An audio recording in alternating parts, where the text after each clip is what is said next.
South Australia has the 6th highest housing prices in the world. Their thinking is still the same. They do not care about the voter, they only care about the vote. There's an old saying by Napoleon, when the people are revolting, start a war. It'll get a lot worse before it gets a lot better. The pain's coming. Look at fuel prices now. Filled up today was like $2.60. For so long now, we've been let down by Liberals, we've been let down by the Labor Party, we've been let down by the Greens. As far as I'm concerned, they're literally just moving the deck chairs on the Titanic. If you can ignite people to get back engaged in politics, whether it's family life, community life, that is where the strength is. Let's be honest, do we think the pandemic would have happened if they said, right, we're bringing out mandates, and 50% of the public said, you can jam that up, you know what? Do you think we would have mandates?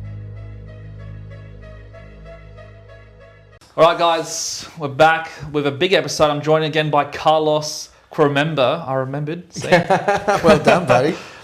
Leader of One Nation, essentially. You're the president of One I'm Nation? the president of the party, but Corey's the leader Number of one the party. ticket, leader of the party. Yeah, Okay, there you go. So number one ticket, he's... So the way I describe it, he's Tom Brady. Yep. And I'm Bill Belichick, the coach, right? Okay, there you go. That's kind of like the relationship There we you have, go. you know? Well, it's perfect. So it's an honour again. Obviously, we have the early vote start tomorrow in the state election here in South Australia. Yep. How are you feeling about that, you think? Yeah, good. We've got every polling booth covered, Yep. which is really awesome effort by all the candidates, because really they're the heart and soul of the party. You know, people that have gone out there, the volunteers, the people that are helping the candidates. You know, just soul to the earth people that are going, right, what do we have to do to make a change? And so they've shown out in force. Got people coming over from interstate as well, which is awesome. You know, crossing the border. It's a little bit of an orange army happening at the moment, which like is Lord of good. the Rings. Yeah. You know, the guys over the hills coming in. Yeah. So, you know, it's a battle. Yeah. It's a battle. But to go from where we were, say, 6 months ago to where we are now has just been a huge team effort, and I'm really proud of, you know, and it's only the beginning too, Yeah. right? Just remember, this is only the beginning. Yeah. It's going to get bigger and bigger. Yeah, people keep going, oh, but the One Nation's been around for 30 years. It's like, yeah, but the moment is now, you know? Yeah, look, the party's been around for a long time, but Pauline was out of the party for a long time as well, you know? And that's sort of where it went in the wrong direction, and they asked her to come back. She's come back, and slowly she's been building until now. Things are really ramping up, you know? So, no, it's been good.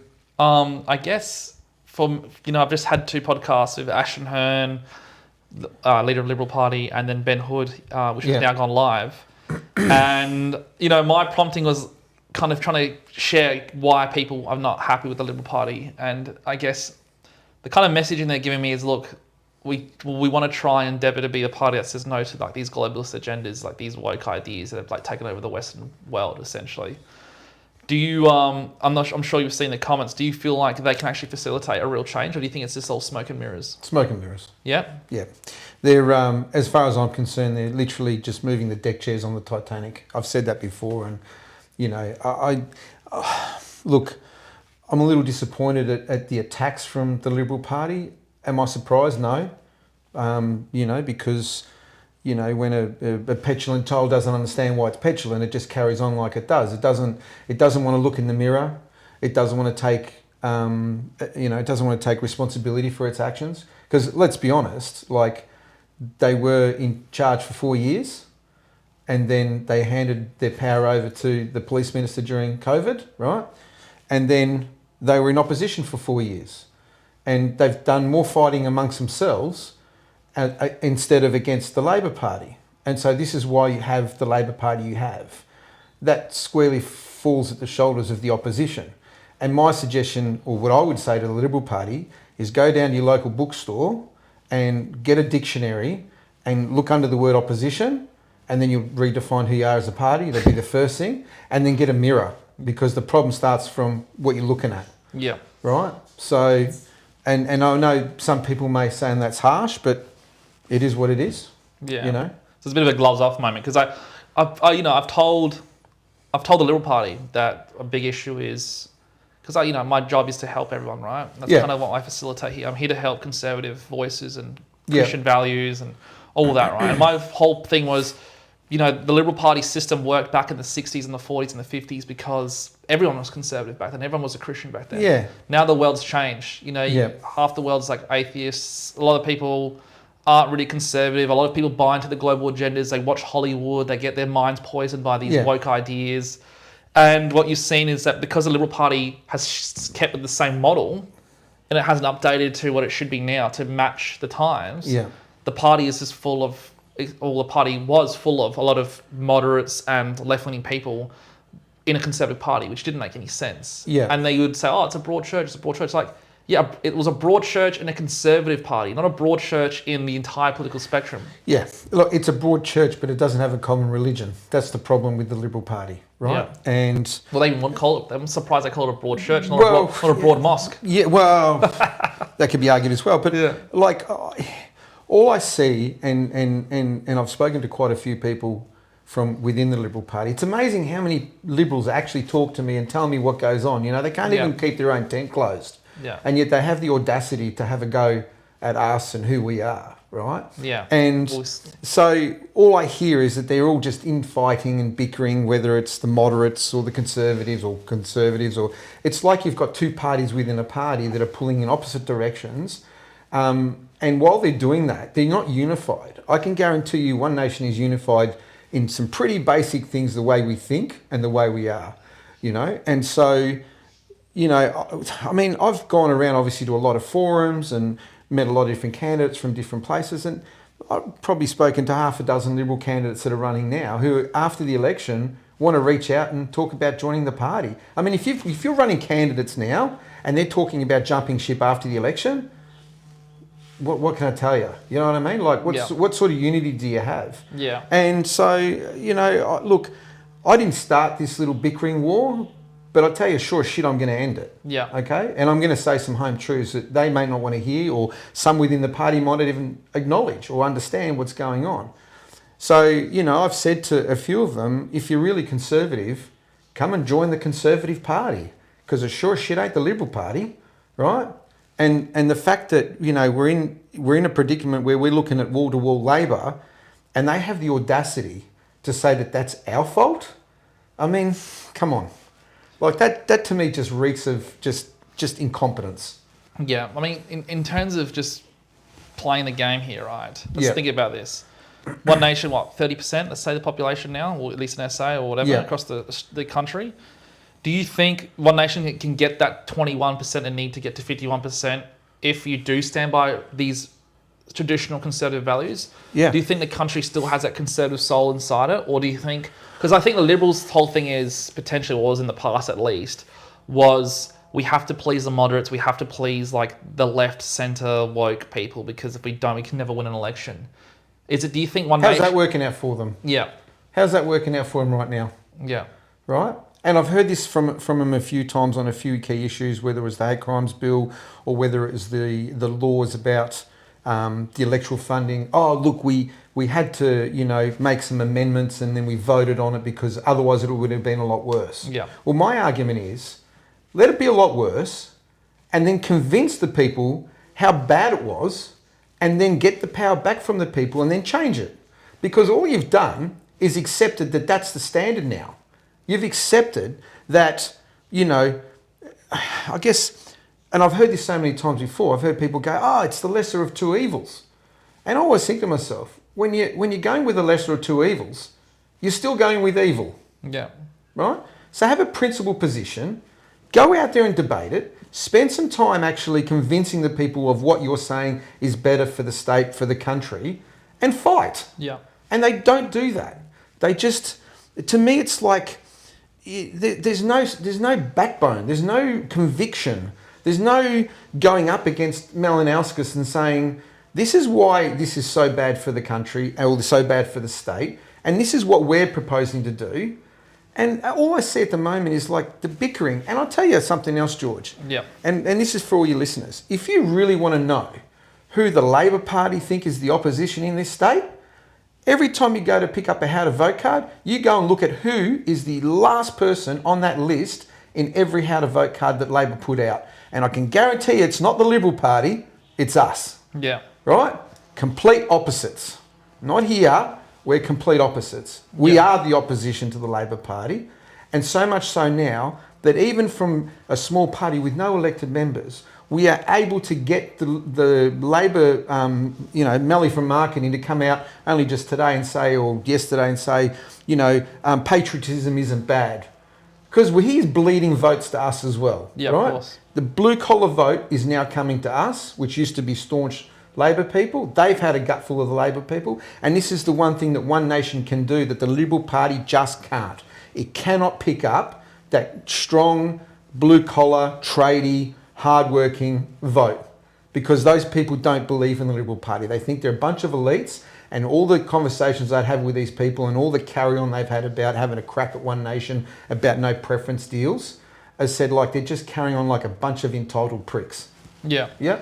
So you've seen, I'm sure you've seen my podcast already with the Ben Hood's comments at the end around the navigation around preferencing, and some of his comments have been alluded to that he thinks that you're kind of giving power to the Labor Party. You feel like that's the case, or? No, what we're doing is giving power to the voter. Yeah. Right? And this is the one thing, and I've said this so many times. All those other parties, they want your vote, but they don't want you. We want you. We want to give you back the power, give you the tools to take charge of your own life, right? Because if every single person did that, that collective strength and force is unstoppable. Yeah. Right? It breaks past this two-party system that they keep talking about, or the uni-parties we like to call them. We want to give the power back to the voter. We've said it, Pauline said it time and time again, Corey said it, I've said it. We want to make preferential voting optional, right? Because I'm sort of fairly new to the political game, and I wanted to see how the sausage was made with these preference deals. So I got a phone call from both the Liberal and Labor Party. So I went there. I went there to talk to them, to understand, get my head around how this works, right? And I was shocked. I was actually not shocked. I would say I was a bit saddened, because it really cemented that uni-party view now. They are one in one. Okay? They might wear red, they might wear blue, but their thinking is still the same. They do not care about the voter, they only care about the vote. Okay? Worry about the voter, because the strength is in the voter. If you can ignite people to get back engaged in politics and get back engaged in what happens at every level of their, whether it's family life, community life, whatever, you get them back engaged into that, that is where the strength is. Yeah. Okay, sure, we have to operate within this system that we call democracy, and every 4 years we vote, but the strength is in those people. You unite them again, and that's unstoppable. Yeah, I guess the message for everyone and what we're looking for. Yeah. I mean, if I can be as brave and say, to speak for the people, what we're afraid of, and this is like, oh, can this happen to One Nation? Like, we might see it in reform, for example, in the UK. Okay, you say you won, right? Maybe not now, but in the future you've won government. And then those global entities come back. The Who's, the Wests, the big pharma, the big business, the big mining, the big oil, whatever it is. Yeah. All the big bigs, right? Come down and go, One Nation. Like, for example, it's from the pandemic, and all these big US pharmaceutical companies had just complete whatever they wanted to do. They wanted to control the media, they control the media. They wanted to give you a medical product with a mandate, they'll do that. Yeah. How do we know? I mean, if One Nation's confronted with those forces that we're all afraid of, do you think One Nation has what it takes to fight back on that? Or do you think it will capitulate? This is how I see it. So those globalists, all those people that come down, they're still only a vote, or they're still only in charge of one person in government or whatever. If you get the people to be the movement, to be the party, 51%, whatever that volume of people is, if you get them all together, they might pick off one or two, but they can't pick off the mass. It's the mob. Yeah. Right? That's what we want to do. We want to give that power back to the people and help them execute that power. I mean, let's be honest. Do we think the pandemic would have happened if they said, right, we're bringing out mandates, and 50% of the public said, you can jam that up, you know what? Do you think we would have mandates? Yeah. Do you think? Yeah. I think the strength is in the people. You've just got to ignite the people. And I think that's what's happening, what we're seeing with the polling, is the people are now ready. They've said, you know what? And we're looking at some polls, in excess of 30, but let's say it's 25%. That's 1 in 4 people have said, you know what? I'm not interested in that game anymore. I'm not interested. I'm not interested in incompetence. I'm not interested in the facade of what you think politics is.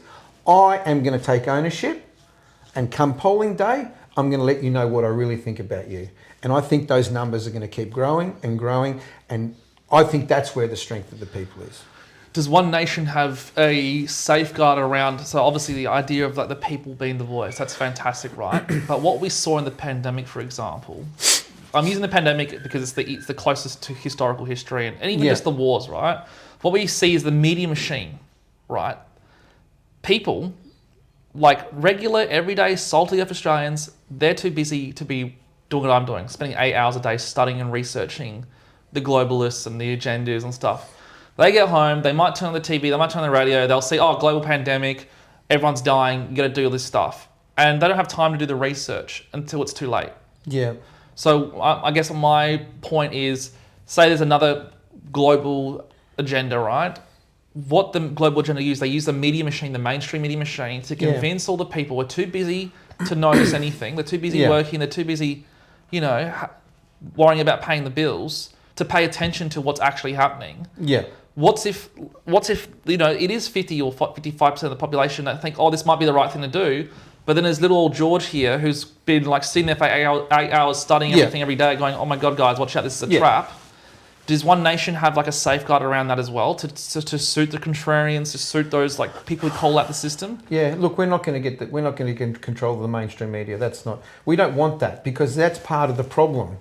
Okay, just you think, oh, well, if I control the mainstream media, then it's going to be different. No, they are part of the problem, right? And now you're finding that even they're at war now. They're at war with people like yourself, with Sam, Big Chocky, all these other podcasters that put all that information out there. And sure, they can't come home and do all the research you do, but they'll listen to what you say because you've done the research, and you'll give them all that information and they'll make a decision. I think the masses now are waking up. I think people are now more accepting of, oh shit, the people that are running the country actually aren't doing that good a job. Yeah. Do you know what I mean? And I've said this before, that people will put up with a certain level of incompetence within government if everybody's getting a slice of the pie. That's not happening now. They've tuned out. They're not interested, right? Yeah. And that's why you'll see, for example, they bring in the social media ban, right? Because they know it's got nothing to do with protecting kids. It's got to do with them not allowing kids to hear people like you and all the other podcasters, because they are so scared of losing that control. Yeah. Whereas what we're saying is, instead of being scared of it, give it back to people and give them the information and educate them and help them to understand. Don't treat them like idiots, and then let them decide. Yeah. And if your ideas are good enough, they will come to the surface. Yeah. I'll tell you, there's a few things that grind my gears, but the one thing with the Liberal Party that really fired me up was when I heard on your podcast, or it might have been on Sam's or something, and she was asked, can One Nation form government? And she said, no, One Nation can't make government or form government. I'm like, well, shit, for someone who's meant to run, potentially one day thinking of running the state, you would understand that for any party to run parliament, they just need the majority of seats. So what you're actually saying is that One Nation doesn't fit into your vision of who is government, but it's not what the people want. And that's that level of self-entitlement, grandiose. It's like appeal to authority. People authority, like, oh, you're at a wedding, it's chicken or fish. People are done with the two choices. So things like a snobby. It's like, it's a bit snobby. It's like saying you have to vote for us. And then when I hear Ben talking about, oh, they didn't do a preference deal. No, I didn't. Why would I want to deal with you, or why would I want to send preferences to you, or why would I encourage people to vote for you if you're not doing any good? Like, it's completely opposite to what we believe in. It's like, if you're doing good enough, the people will reward you. It shouldn't be some level of self-entitlement that, we have to send preferences. We don't have to do shit, right? Yeah. We are done with it. I'm done with the merry-go-round. I'm done with the two-party system. I'm done with the bullshit that they come up with, because it's not serving the people anymore. The country is going down the toilet. Like, I was listening today, we potentially run out of petrol. You want to see the proverbial hit the fan? What happened when we ran out of toilet paper, right? What do you think is going to happen when we run out of fuel, right? Yeah, so no, I'm done with all the nonsense. So it's some your approach is like no nonsense. We need to fix this country. I'm sick of this. It's kind of like that tradie thing, you know. It's like I'm sure like you've had a house project that might be going wrong and this thing's falling apart, and then you have to step in and be like, no nonsense. Come here. You're working there. You're doing this. You're doing that. This job's being done. Unashamedly, I'm not there to make friends. I'm not there to appease people. I'm there to get a job done. I mean, the way I see it, right? If I built like government do, I'd be on a job on a contract forever. Yeah. I want to get in there, fix the problem, build whatever needs to be built, hand it over, and move on to the next thing. Yeah. But these people, they love this going around and around and around. And in the meanwhile, we're just handing out money like it's confetti. And what do we get for it? You know, like South Australia now, I only just read this a couple of days ago. South Australia has the 6th highest housing prices in the world. Wow. Like, how are our kids going to afford a home? And all I hear from both parties is, we'll tinker around the edges and we'll give you this stamp duty, or we'll give you that little thing, or this. Like, it's like they don't have it in them to actually do what needs to be done. The government has to be smaller. End of story. And you have to go through, and if you've got to get rid of people, get rid of them. Yeah. Right? Get them to go and get another job somewhere in the private sector. Yeah. Because all that's happening at the moment is the government is increasing in size, and it's this black hole of bureaucracy, of money just getting sucked in and very little going out, and we're all just sitting there going, what is going on? Yeah, no, look, I appreciate you saying this, because I'll give you a little insight, so, and you guys should know this. Like, for example, when I asked how you control the media machine, right now, if I do a post, I think my engagement's gone down 80%. And I saw this every time there's an election. When I launched Turning Point South Australia, it got shut down within 2 hours. It took me a week to get that back. Yeah. So there is a bureaucratic machine in the background, literally damping our voices. I'll give you a story. Referendum, The Voice, Federal Voice, right? The Adelaide set 3 months before The Voice. I woke up one day with a notification from Instagram saying, your content will not be reached by non-followers anymore. Yeah. I was like, what? What do you mean? 3 months before a referendum, which might create a race-based society, you're shutting down my platform. Guess what day I got it back? Day after? The day after the referendum was over. I got my account back. So there is like serious forces out there that are trying to keep voices like me and others, and even just everyday Australians who all want to rise up and speak their minds. We are all getting censored. We're all getting shamed a little bit. Even Sam and Chocolate, they have big audiences, but even their content now is suffering. You see the likes aren't the same anymore. Yeah, you know what I say though, is that while you guys kick open the door, it's the average person that's got to go through and talk to each other. They can't censor that. They can't stop that. I've got a few building sites, and it's interesting when I hear the boys talking, and they're talking about politics. There's no big brother that can stop that conversation, and then they'll go home and talk to their family, and their family will talk to their family, and that's how it spreads, and that can't be controlled. And then lo and behold, your next thing you know, polling for a populist party is going like this, and it's happening all around the world. So how is that happening while all these people are still controlling the media and stuff? Because it's at a ground level. It can't be stopped. It's this groundswell that's coming. It's a slow-moving movement, but it is moving in the right direction. On that, right, this is perfect timing, because you're right. In Germany, they've banned the One Nation equivalent. Banned them, so they can't even go into parliament. Reform, they've banned them in council elections. So in some places, they can't even be in council elections. There's an old saying by Napoleon, very famous military leader of France. He said, when the people are revolting, start a war. So the question is, do you think the system will just at some point get so desperate it might do something dramatic, like start a world war or start something catastrophic that keeps us all away on our eyes off the prize? Like that is a concern. I hope it doesn't get to that. But I can see that, in everyday life, I can just see the change in people where they're not going to buy into the narratives anymore. They want to go about their life. They want to get on with stuff, but they're not going to buy into the narratives anymore. Like, I've had so many people reach out to me and say, we've had 2 leaders debates, and how come One Nation wasn't invited? And I said, that's all you need to know about the Uni Party, right? They don't want to see it. They don't want Corey in a room next to Ashton Hearn or Peter Malinauskas. No way. Because, it's a really bad optic, number one. The guy's massive. But he would, no, but I'm serious, he would wipe the floor with them. Yeah. And so the fact that we're not there, we don't have to say nothing. It's like, that tells you everything you need to know. It's like even now when I see, you know, somebody will post something, a One Nation thing, and they'll post something, and then there'll be a huge pile on. People having a crack at One Nation, and then there's this massive pile on that person for having a crack at One Nation. So I say to my candidates, don't engage, post and ghost.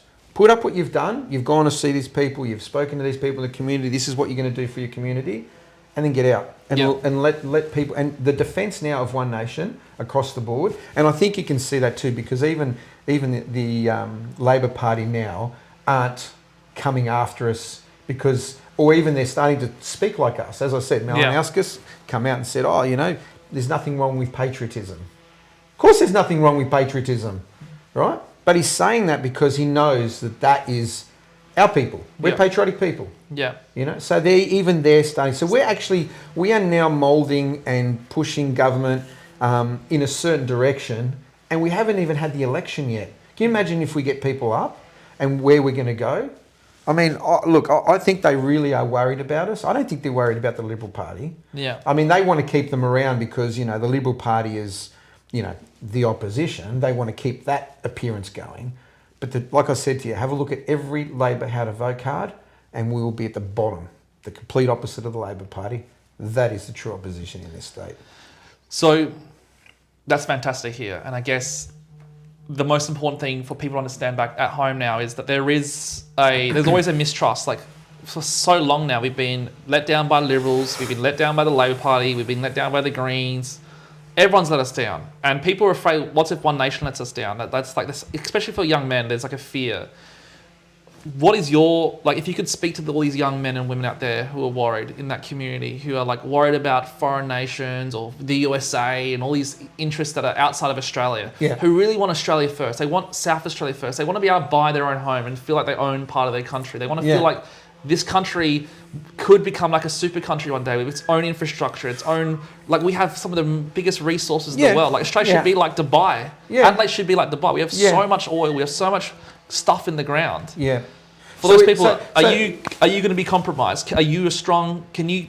Will you fight back everything? I can tell you, I'm not going to be compromised. But I'll tell you what stops any party from being compromised. Yeah. Is the people are engaged in the party, right? They're actually involved in the party. There's no point, and this is what we've done for so long.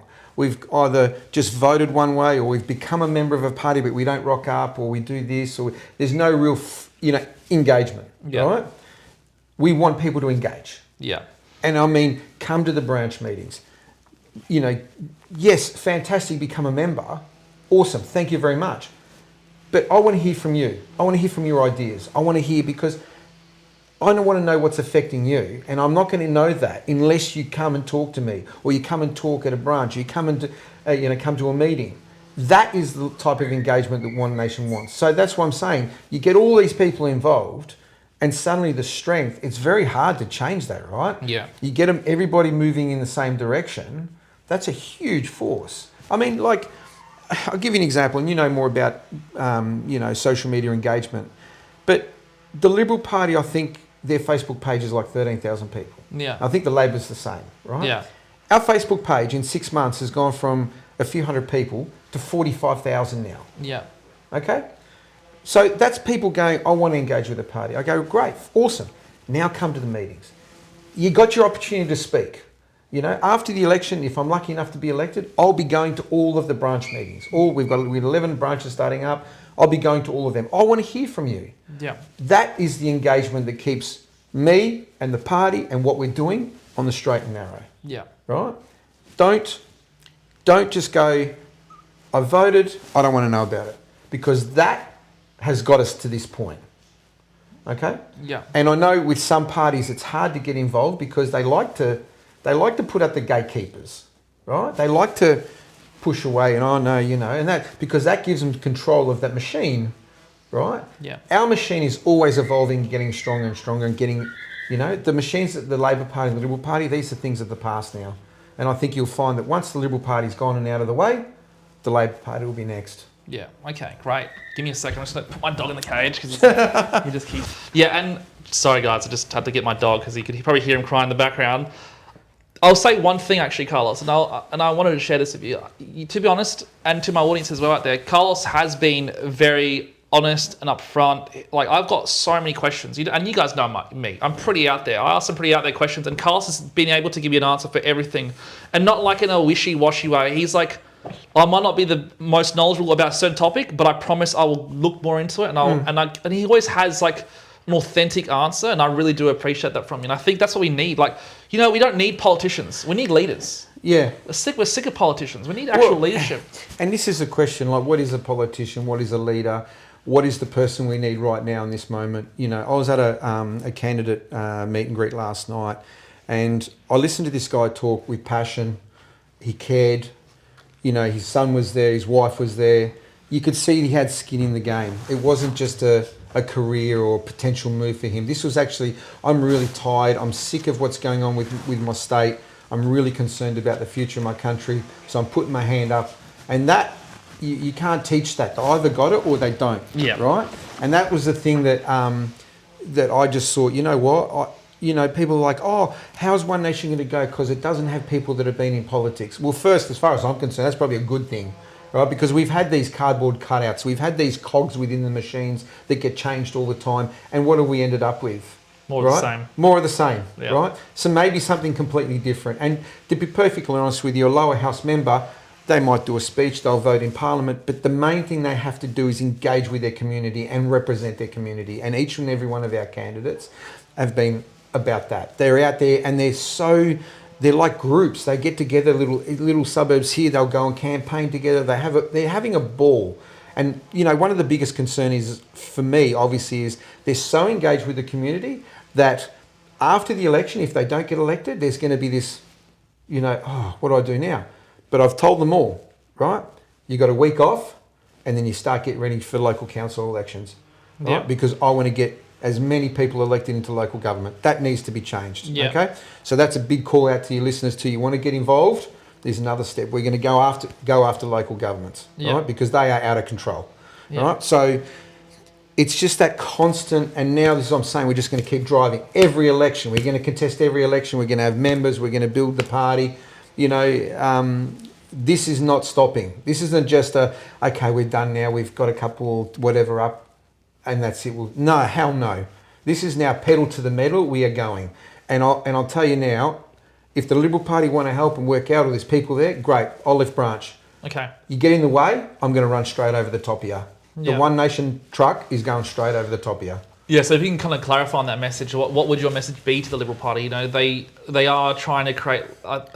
There's a genuine attempt there to, that Ashton Hearn was kind of sharing about these globalist entities and agendas. I asked her who's going to fight this Labor or Liberal, right? And that's in the context of the Unity Party system, I guess. And she said the Liberal Party will fight the globalist agendas and all this stuff.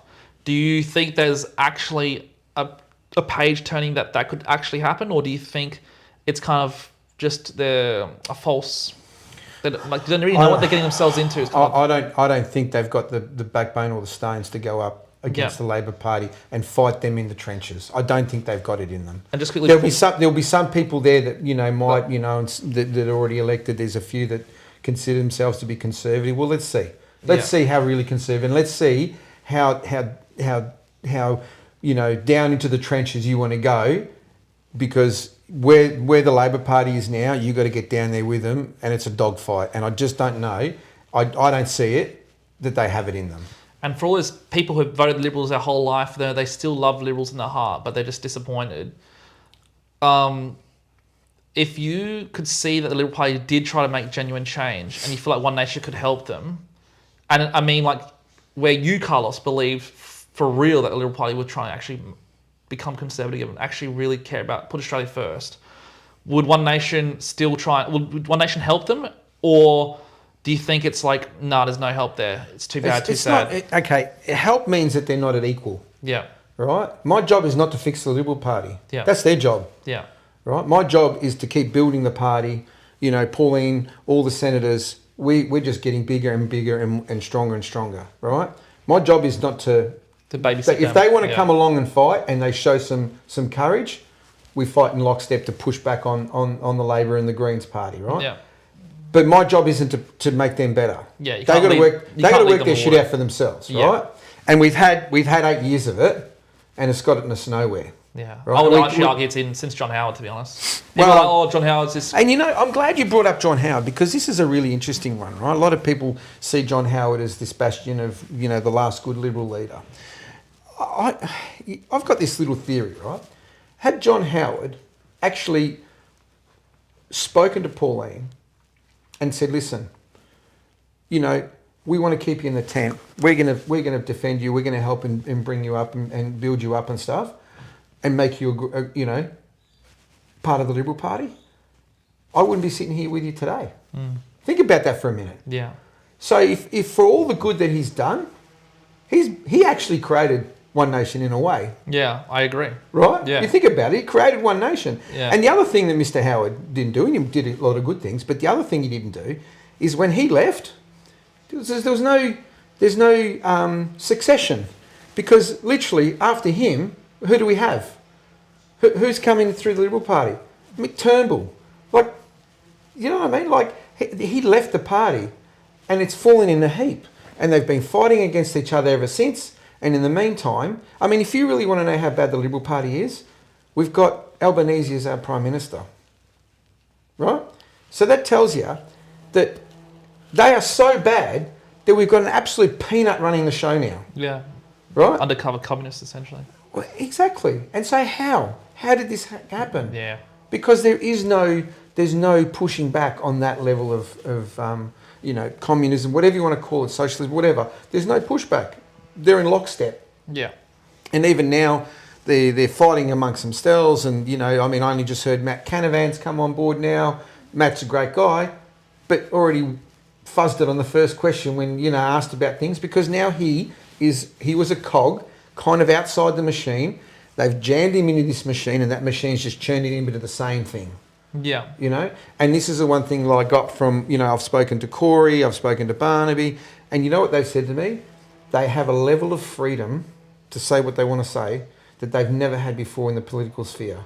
And when someone can just go, this is me and this is what I believe in, that's a really powerful thing. And that's what we want to do with our candidates. We don't, if our candidates might say something that might offend someone else, be offended. Yeah. We don't kick them out, right? Like what's happened. Just I think they've got rid of one candidate because he has religious views. And I'm saying, well, you're conservative, this strong conservative person you got in the Liberal Party, Ben Hood, where's he? Why isn't he defending this guy's views? Yeah. Where is he? Gone wanting.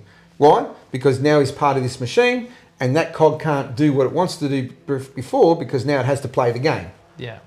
And so this guy's been hung out to dry. Senator Antics absolutely distraught and said what he said in the Senate. And so here we are, and around we go saying bullshit, and we're just done with it. So it's kind of like that Game of Thrones, Daenerys says, I'm going to break the wheel.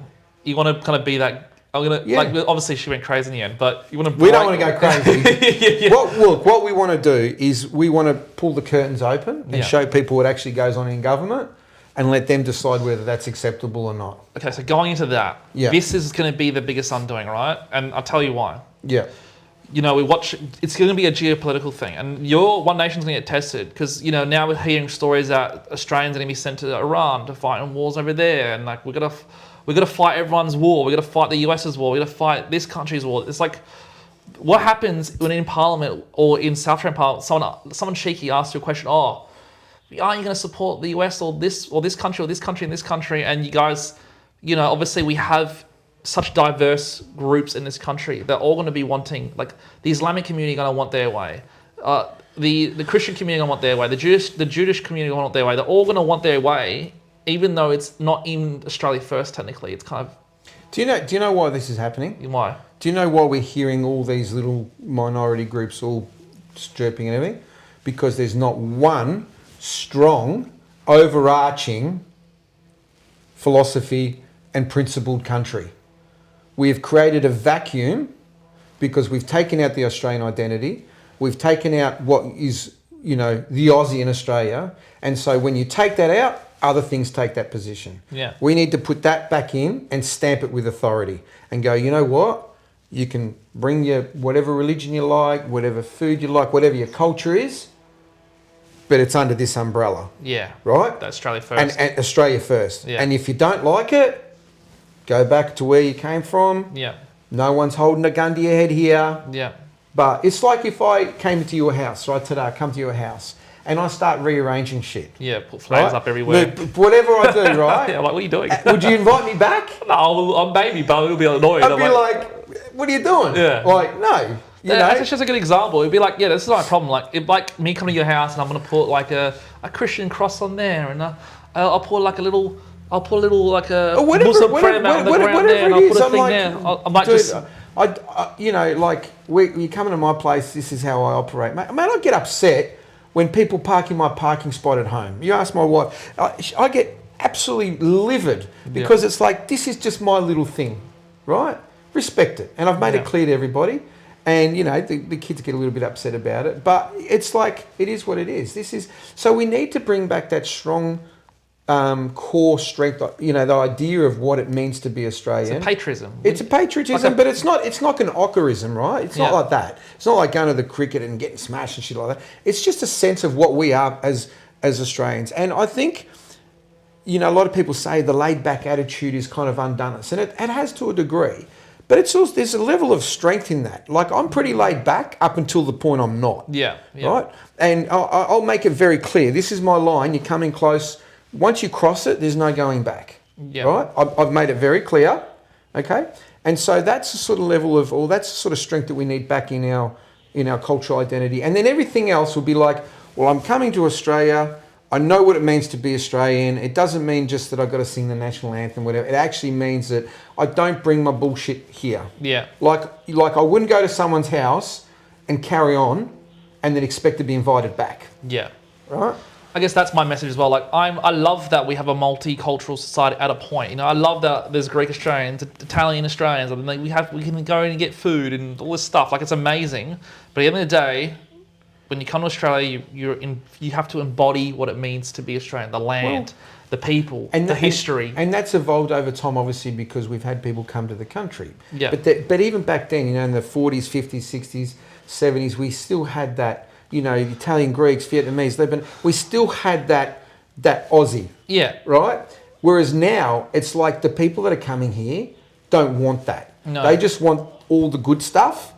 Right? They just want all the benefits, the safety, the laws. But then they're changing it into what they want. Yeah. And I'm like, well, I don't want that. I want it to be Australia. I'll tell you quick. It's like when the Greeks came here, right? We came from Greece after World War II. Yeah. We literally, before that, we were slaves essentially to the Ottoman Empire for 350 years. Yeah. Right? Like the Turks literally had us enslaved. Yeah. My great grandfather was decapitated essentially in front of his entire family. Like we went through some serious death, rape, genocide, like millions and millions of Greeks and Armenians wiped off the planet, right? Yeah. But when the Greeks came to Australia in the 60s and 70s, we weren't going around wearing flags and putting up like bombing bios. No. We weren't saying we must change the laws to support the Greeks. Like it wasn't like the Greeks. Yeah, we kept our mouths shut. We worked hard. We put a chicken shop on every corner. We bought every piece of land we could. Yeah. And we didn't have protests every day crying about Greece and us enslavement. We didn't. And people get mad at me for saying this, by the way. But I stand by that principle because imagine if the Greeks did that. Imagine if we came here and we said, no, you must make laws. The Turks can't talk bad about the Greeks anymore. Yeah. And if you don't do that, like it's... Because if they'd done that, then they wouldn't be assimilating, they'd be conquering. Yeah. Big difference, right? Yeah. Let's be little Greece. And that's what I think the immigration now is. It's not assimilating, it's conquering. Yeah. It's taking out one group of people who are here that built this nation, and now we're trying to replace it with something that no one really wants other than them. And the worst thing is the government is allowing that to happen because they know that if they keep bringing these people in, they're going to keep voting for them, and around we go, and we end up in a really bad position, you know. Well, it goes back to the globalization. It's like we don't need Australia to be a globalized country. We don't, like you look at Victoria and Sydney in the 60s, 70s, they had an identity, it had character, it had culture. Yeah. Now you go to Victoria, it's like, okay, well, it's like any other city in America or the world. It's like there's no identity anymore. It's lost its heart, it's lost its soul. No, You know, there's no soul. The soul's been ripped out of Australia. And you know, we're going to talk a bit about immigration, and I know people say, "Oh, that's a federal issue." Yeah, it's a federal issue. It's decided federally. But if you had a premier here who could see that his state was suffering because of the immigration, because of the levels of immigration, he should have the spine to go to the Prime Minister, and the fact that he's of the same party should give him a little bit of coverage and go, "Listen, what do you reckon? Bit of easing up here? We can't build enough houses. You know, it's hurting our community." But no, he's like, ramp it up. You know, I was at a Master Builders Association luncheon, and I was on a table with some builders, and I was listening to him and listening to Ashton talking about things, and he was talking about how, you know, we've got to go from building 11,500 houses up to 13,500 houses. You know, and at the same time, we're going to be doing AUKUS, and we're going to need all this concrete for all these facilities. And, you know, and he's kind of like, well, this is going to be your problem, right? So it's like, you're just going to have to deal with it. And I was looking at the builders next to me, and one of them looked at me and goes, this guy's cooked. We can't build enough houses now. He's going to increase it, and he's going to take away trades. Like, this guy is completely cooked.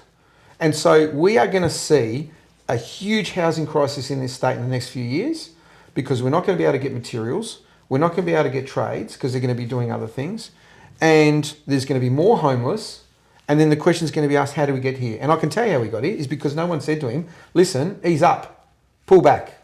Yeah. But in his mind, it's more people, more taxes, right? More inflation. And more inflation. And who gives a shit about the rest? Because I can tell you now, I'll put all the money in the world. He will not see out his next term. He'll be getting ready for federal. Yeah. And then I want to be the Prime Minister, you know, because Albanese will be on the nose. And so they'll just move the chairs around and they'll be like, oh, we've got a new Prime Minister. And that's what he's banking on, right? Yeah. And so him and Chris Minns, because they're of the right side of the Labor Party, whatever that is, they're already trying to outdo each other, whether it's with gun laws, with social media stuff. Like, they're all trying to outdo each other, and they don't give a shit about the state. When he leaves, $50 billion in debt. That's like something like, I think I heard yesterday, $7 or $8 million a day or something in repayments. And no one's asking the question, who's picking up the bill? Yeah. It's just nuts. Yeah, the government's acting like they've got an afterpay. But you know, I'll tell you funny, they say, oh, he's so popular. He's got such high approval ratings. And I say, yeah, you know who else had really high approval ratings? Another Labor Premier that had really high approval ratings? Dan Andrews. Yeah. And it didn't work out too good for Victoria, did it? No. And so same I with just Justin go, Trudeau, the same with, there's heaps of examples. it's the same. So and as Corey said, right, we're getting bread and circuses at the moment. He's buying the Grand Prix, he's buying this, he's getting this, all these things in. Those cost money. When the money runs out, those things will move to another state that wants to do the money, and we'll be left with nothing but debt. Yeah.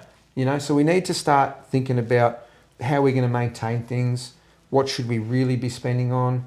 And the media have been pretty complicit in this, right? Because they haven't called him out. His one big thing that got him elected last election was ramping. Yeah. And what's ramping gone? From 15,000 hours to 45,000 hours. Yeah. A complete schmozzle, and no one is pulling him up. Oh, he's doing the best he can. No, he said, I will fix ramping. You remember? He said it. That was his word. That was his, I'm going to fix it. And where is the accountability? Yeah. Right? If I was building a house and I said, listen, I'm going to build you a 4-bedroom house and this is the price. And at the end of the job, I said, look, I only got to 3. Well, you missed the deadline. And I missed the deadline. By 4 years. By 4 years, Yeah. I would get another job. Yeah, why would you trust that building And so company ever we again? have to, as voters, we have to make these people accountable. Yeah, I agree. Well, look, before I let you go, obviously we have the election 21st of March. Early voting starts tomorrow. This will probably go out Saturday or Sunday. Yeah. Is there a message to the South Australian people from One Nation that you want to say to all of them around this election, the future of South Australia, the future of One Nation in this state, and what it means to the people of South Australia? Okay, I'll say this to people. When you get up in the morning, you're going to go to vote, right? You've worked out that there's sausages going to be sold there, like this is what people do. Look in the mirror and ask yourself a very simple question. Has the state gotten better or worse? And do my kids, grandkids look like they're going to have a future? And if they don't, vote accordingly. If you're happy with everything that's going on, I don't care, whatever, I've got Live Golf, I've got Gather Round, then you'll do what you do. But it'll get a lot worse before it gets a lot better. And so the pain's coming. Look at fuel prices now. I filled up today, it was like $2.60. That's insane. Yeah. That's a complete capitulation and letdown of the government. They haven't done what they should have done by keeping us safe and giving us the resources we need. And as I said, if you think everything's hunky-dory, do the same. If you want change, you want to have a real crack, give us a go, and I can guarantee you, we're going to make a difference. Fantastic. Awesome. Well, appreciate the message. No, thank you very much. As I said, huge appreciation for Carlos coming out again. From my point of view, I want to say thank you publicly for being so open to always answering the calls. I've asked you some really tough questions, and you've managed to answer all of them, and it's filled me with a lot of hope and pride. So there is hope in this state, guys. You don't feel let down. We've got a big election coming up, so stay tuned. Keep out. Our harder vote cards are coming out soon as well, which will be our best recommendations for who we think, what party represents our values the best. It means always shifting because parties change, but this is our best guess at the moment, and we appreciate all the support you guys have shown. Stay tuned. Next week's going to be big, and if there's an opportunity to get Carlos back or someone else from One Nation that want to come in and have a one last say, I'm sure the Liberal Party or the Labor Party might want to come in. I would love to have... You know what you should do? I'm not going to tell you how to... No, tell me. I reckon you should have, say, one of them and one of us. Okay. And let's do the debate that I think everybody would like to see that, but they're not interested in Mellon House because they want to see a real debate between the two contenders who are going to take it to the Labor Party. Yeah. Right. Let's see if you can organise that. You know? I'm done. All right. Well, guys, you heard it here first. Carlos has officially challenged Labor and Liberal Party to a debate, to have a chat. It doesn't have to be a debate. Let's just have a chit chat like this on the couch. We can smoke some cigars if you want, whatever you guys want. I'm joking about it. We'll have a beer, but not low carb beer. Sorry. Not low carb beer. I always got to say that because I got to give Corey a bit of stick, right? Because he had the low carb beer with Alex. Yeah. So I'll take the opportunity to give him a little bit of a dig. IPAs, don't worry. Local Aussie. I think he's more of a wine guy, but for fair sure. enough. Well, there you go. But there you go. There's a challenge there, guys. So we've got a week. Let's have a debate. It's away from the safe space of mainstream media, guys. Okay, we want to ask you some real questions, not what colour did you paint your toenails this morning. Okay, so, anyways, thank you again, and awesome. Shake your hand again, and thanks you so buddy. much. Much appreciated. See you guys.